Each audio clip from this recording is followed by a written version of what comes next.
Hello everyone, my name is Tarun Yadav. I am your mathematics mentor, currently mentoring students for IIT JEE.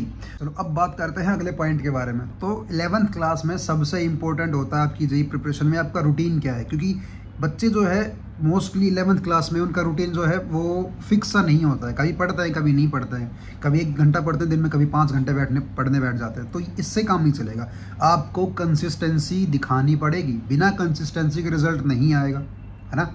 तो बोला sir कि कैसे करना, routine कैसे बनाना है। देखो, आप अपने हिसाब से रूटीन बनाओ भाई, कि आपकी क्लासेस किस हिसाब से होती हैं, दूसरे का देख के कभी नहीं बनाना है ना। कोई किसी तरह के रूटीन में कंफर्टेबल है, कोई किसी तरह के टाइम टेबल में कंफर्टेबल है, आप अपने हिसाब से बनाओ, है ना। जैसे आपका मान लो फिजिक्स वीक है तो आप फिजिक्स को ज़्यादा टाइम दो यार, मैथ केमिस्ट्री को उसके रिलेटिव कम टाइम दो, ठीक है। ऐसी जो सब्जेक्ट वीक है उसको रिलेटिवली ज़्यादा टाइम देना पड़ेगा आपको, तभी तो उसको आप बराबर लेवल पे ला पाओगे। मैं अपनी बताऊं तो यार देखो, मैं क्या करता था, मैं एक दिन में सिर्फ 2 ही सब्जेक्ट पढ़ता था, तीसरा नहीं पढ़ता था। जैसे मैंने कल फिजिक्स केमिस्ट्री पढ़ लिया, आज मैं मैथ फिजिक्स पढ़ूंगा, तो कल मैं मैथ केमिस्ट्री पढ़ूंगा, समझ रहे हो। एक दिन में सिर्फ 2 ही सब्जेक्ट पढ़ूंगा और लगातार 2 दिन कोई भी सब्जेक्ट मिस नहीं होता था मेरा। इस तरीके से मैं शेड्यूल बनाता था, देखो। और मैं हफ्ते में 1 दिन तीनों सब्जेक्ट पढ़ता था, बाकी 6 दिन जो है 2 सब्जेक्ट पढ़ता था। तो टोटल अपने पास 15 स्लॉट हो जाते थे ऐसे मेरे पास, और मेरे अपने पास 3 सब्जेक्ट हैं, तो हर सब्जेक्ट को 5-5 स्लॉट्स में ऐसे अलॉट कर देता था।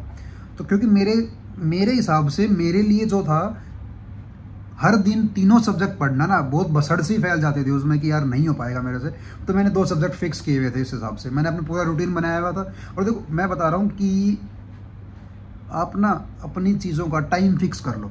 अब चीज़ों का मतलब मैं ये नहीं कह रहा कि आप जो है पढ़ने का टाइम फिक्स कर लो ना, मैं बोल रहा हूँ आप डिसिप्लिन्ड हो जाओ। उठो सुबह फिक्स टाइम पे, आप चाहे 8 बजे उठो बट फिक्स टाइम पे उठो।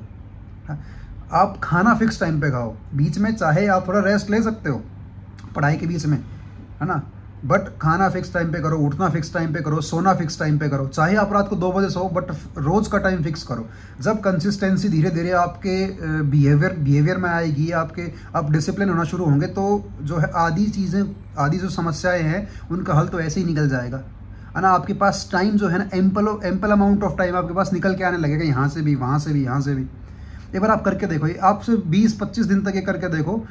अपनी चीज़ों का टाइम फिक्स कर दो, उठना इस टाइम पे, सोना इस टाइम पे, खाना इस टाइम पे है, इस टाइम पे खेलने जाना है, यहाँ से यहाँ तक मुझे खेलना है, उसके अलावा नहीं करना है ना। तो जब आप ऐसा करने लगोगे तो आपको आपकी जो प्रिपरेशन है वो घूमती हुई दिखेगी भाई, कि मैं पहले यहाँ पे था यार, उसके बाद देखो मैं ये सब फॉलो करके ना मेरी प्रिपरेशन अच्छे तरीके से बूस्ट कम से कम हुई है। आपको रिजल्ट जो है वो दिखेगा उस टाइम पे। अब देखो, अगली मैं जो बात बोलने जा रहा हूँ वो है दूसरों की बातों में आना। मैं पहले वीडियो बहुत बार बोल चुका हूँ, दूसरे को देख के कुछ काम नहीं करना है। बच्चे क्या है 11th में थोड़े से, मैं बोलूँ कि दूसरे को देख के ज़्यादा काम करते हैं, है ना। अपने दोस्तों को देख के काम करे वो एक बार में चलो सही रहता है, क्योंकि दोस्त लोग हैं तो एक दूसरे को देख के पढ़ लेते हैं, ये सब कर लेते हैं। बट जब कोई इंसान या फिर कोई एक्सपीरियंस बंदा यूट्यूब वगैरह पे आ गया, फिर कहीं इंस्टाग्राम पे आ गया, कोई भी सोशल मीडिया पे जब आपको ज्ञान दे रहा है, तो ध्यान रखना आइडियलिस्टिक बातों पे ज़्यादा गौर नहीं करना है ना। कोई आपको ये बोले कि देखो इस तरीके से पढ़ो, आपके AR1 आएगी, नहीं आएगी, भूल जाओ उस चीज़ को। क्योंकि जो इंसान AR1 लाता है ना, उसके पढ़ने का तरीका ही अलग होता है। अगर आप उस तरीके से पढ़ते हो ना, तो आप घटिया से घटिया कॉलेज में भी नहीं पहुंच पाओगे, मैं लिटरली बता रहा हूँ आपको। तो आइडियलिस्टिक बातों पे ध्यान नहीं देना है। कोई बताए कि भाई ये टाइम टेबल देखो, टॉपर्स का टाइम टेबल है, नहीं फॉलो करना है भाई। आँख बंद करके मना कर दो, नहीं फॉलो करना है, क्लिक ही नहीं करना है ऐसी चीज़ों पे, समझ रहे हो। वो सिर्फ आपका टाइम वेस्ट है, क्योंकि जो टाइम टेबल टॉपर्स फॉलो करते हैं, अगर वो आप फॉलो करने लग जाओगे ना, तो आपके पास ना तो टाइम बचेगा ना आपका दिमाग काम करेगा उसमें। क्योंकि भाई जो बंदा टॉपर होता है उसके पढ़ने का स्पीड अलग होता है, पढ़ने का पेस अलग होता है, पढ़ने का जो रिसोर्सेज है वो अलग होते हैं, उसका सब कुछ अलग होता है, उसको खुद से कंपेयर नहीं करना है। फिर बता रहा हूँ, हमारा मेन काम क्या है, IIT में पहुँचना, NIT में पहुँचना, किसी के साथ कम्पीट नहीं करना है मुझे उस जगह पे। लोगों की फालतू बातों को सुन के, वीडियोस को देख के ना तो एक्स्ट्रा मोटिवेट होना है और ना ही डीमोटिवेट होना है। पता लगा कि बातों को सुन के ना अब तो एक्स्ट्रा मोटिवेट होगी, मैं तो ये कर दूंगा, मैं तो वो कर, कुछ नहीं कर पाओगे। आई बात समझ में। और डीमोटिवेट भी नहीं होना है। कोई बोल देगा कि भाई साहब ये नहीं होगा, वो नहीं होगा, तुमने ये नहीं किया तो वो, अरे नहीं भाई, तुम कर तो सकते ही हो, है ना। अच्छा कॉलेज तो हम कम से कम हमें मिल ही सकता है, इस लायक तो हम हैं भाई। तभी तो इसी कॉन्फिडेंस के साथ तुम लोग जो है प्रिपरेशन करने आए हो ना भाई। अगर तुम्हें कॉन्फिडेंस ही गवा दोगे तो फिर प्रिपरेशन करने का फ़ायदा क्या हुआ। अगर आपको गाइडेंस की ज़रूरत है तो हेल्प लीजिए, यूट्यूब से लीजिए, इंस्टाग्राम से लीजिए, बहुत से लोग बैठे हैं, अच्छे एक्सपीरियंस लोग बैठे हैं, आपको सही बात बताएंगे, है ना। पर आइडियलिस्टिक बातों में आके अपना ध्यान उस ओर नहीं देना है हमें कभी भी। तो अगर कोई बोलता है भाई कि तुम अंडर 100 रैंक ले आओगे, तुम ये कर लो, तुम वो कर लो, तो भाई नहीं देखना उस वीडियो को, फिर से बता दे रहा हूँ मैं, क्योंकि इतनी अच्छी रैंक लाने के लिए जो है बच्चा खुद अकेला रिस्पॉन्सिबल नहीं होता है। देखो बच्चा खुद तगड़ी वाली मेहनत करे ना तो भाई 1000 रैंक के आसपास, 700-800 रैंक के आसपास ला सकता है, सिर्फ खुद के बलबूते पे अपनी मेहनत से। बट अगर बच्चा अंडर 100 रैंक लाना चाहता है, अंडर 200 लाना चाहता है, अंडर 300 लाना चाहता है ना, तो सिर्फ अकेले बच्चे से नहीं आ पाएगी, उसके साथ उसके टीचर को भी उतनी ही मेहनत करनी पड़ेगी। तो मेहनत किसकी होगी? तुम्हारी और तुम्हारे टीचर की, ना कि यूट्यूब की या फिर किसी और की भी। यूट्यूब पे लोग सिर्फ गाइडेंस दे सकते हैं, आई बात समझ में? वो गाइडेंस तुम्हें थोड़ा रिलैक्स फील करवा सकता है, बट मेहनत तुम्हारे टीचर को उतनी करनी पड़ेगी जितनी तुम्हें करनी पड़ेगी अच्छी रैंक लाने के लिए, है ना। क्योंकि भाई साहब इतनी अच्छी रैंक के लिए पर्सनल केयर चाहिए, पर्सनल अटेंशन चाहिए टीचर का, DPPs अच्छे लेवल की क्विजेज चाहिए, ये नॉर्मल चीज़ों को सोल्व करके इतनी अच्छी रैंक नहीं आती है। तो ना, तो उस बारे में अपन फिर कई बात करेंगे।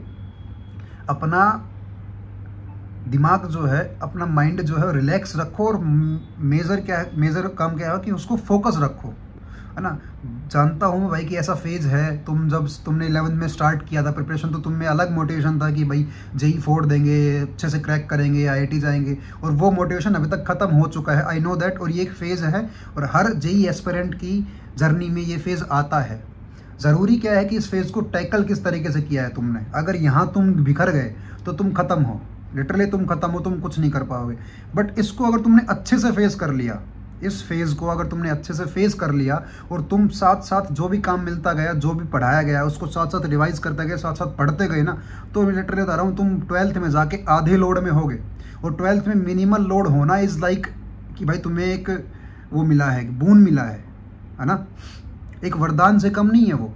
तो अपनी 11th को बर्बाद मत करो, 5-6 महीने जो भी बचा है उसको उसी टाइम में पूरा 11th रिवाइज करने की सोचो। मैंने बताया किस तरीके से करना है ना, उस हिसाब से, या फिर अपने हिसाब से, अगर कोई तुम अपना टाइम टेबल बना सकते हो, अपना रूटीन बना सकते हो, तो अपने हिसाब से रूटीन बनाओ, ठीक है। बट 11th को 11th में ही ख़त्म करो। यार अगर तुम्हें सही में प्रॉपर टाइम टेबल वाली अगर वीडियो चाहिए तो कमेंट करके बता दो, मैं वीडियो बना दूंगा।